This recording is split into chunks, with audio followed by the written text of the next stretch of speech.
I'm here at the iPro lens booth with William Turner, and you work for iPro Lens, and you got some new lenses and cases to show off this year. Yes, we're happy to be introducing our new case for the iPhone 5 as well as a new series of lenses.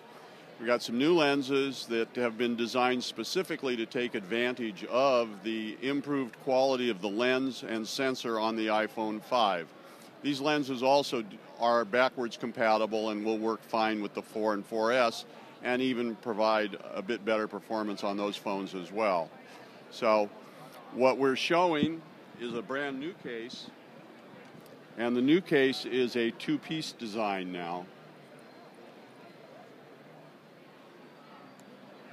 So it's much easier to get on and off than the old case, and even allows you, if you were in a hurry and did not want to use the entire case, didn't need to use the handle or tripod mount, to be able to use and take pictures using just the top section.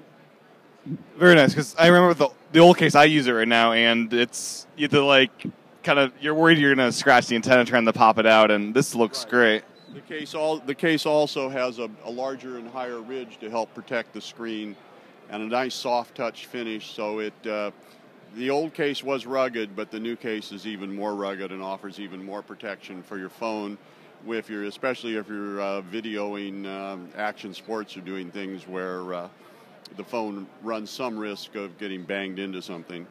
So you mentioned the optimized lenses work on the 4 and 4S. Are you seeing any benefits with the photos you take on those, or just on the 5 where they look better? Because of the way they were designed, we worked harder to try and improve the resolution out at the edges of the field. The difference, there were improvements in the 4S in the lens and things where we started to see more fall off near the edges than we would have liked. I mean, the photos are quite good, but we're striving to get the best possible pictures that the phone is capable of taking, and degrade the image of the phone itself as little as possible. In other words, to try to maintain the very high quality across the entire field, edge to edge. And so on the 4 and 4S, you will see some improvement in those areas. Also, we have some new lenses. There's the new super wide, which is almost a little bit like a full-frame fisheye. It does not vignette on the still format. It's 150 degrees to the corners, very dramatically. So it doubles the field of view.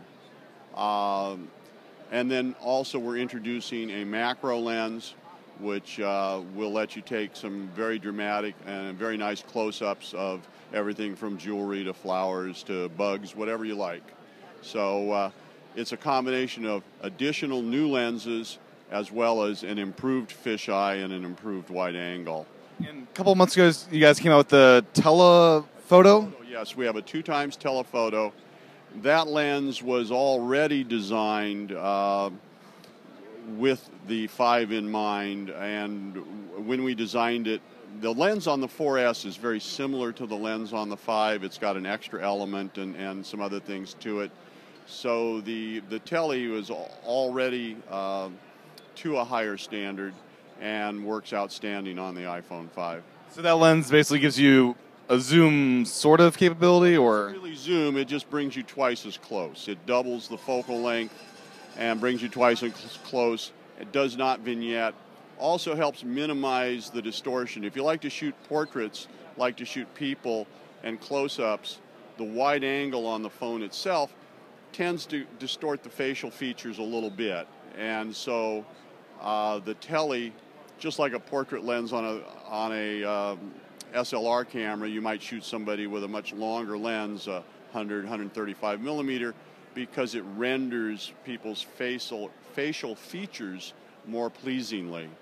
Doesn't make the nose look big and the ears look small and that kind of stuff. I noticed an iPad prototype thing over there. I'm curious, the size of the lens itself, how much room is there to play if Apple has a bigger lens and the devices are smaller lens? Does that affect what you're able to do? Like an iPad 2, would this not, like, what's the...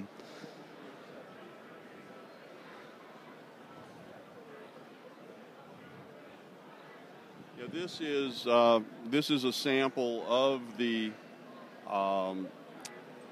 adapter we're going to offer to use the lenses on an iPad, and it gives you the ability to use the lenses both on the I don't know whether to call that rear or front facing, but when you're doing FaceTime or something like that, so you could put the wider lens on and Christmas time get the whole family in, or whatever you wanted to do. It's great because the front camera on the newer iPads, they look great. They're not as high resolution, but they're perfectly acceptable, I think. Yes, they really have improved. The still camera on the newer iPads is 5 megapixel like the iPhone 4 and 4S, but the video is 1080p like the 4S and the 5.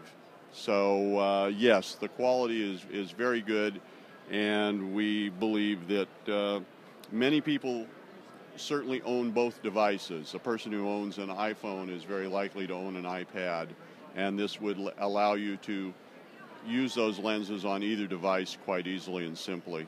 Final question, do you have ship dates and pricing information available on any of these lenses or cases or the iPad? The case is going to be the same price as the old case, which is $31, and we expect to start shipping the cases in about a month. We are going to be taking pre-orders and for the cases. The new lenses are really more like 2 months away, but the cases, for somebody who may have our lenses and either already upgraded to a 5 or is wants to upgrade to the 5 as soon as they can use their lenses, they'd be able to go ahead and get the case before the new Series 2 lenses are available. Okay, great. Thank you for your time. Okay, thank you. And iProLens.com for more information? Absolutely. Thanks.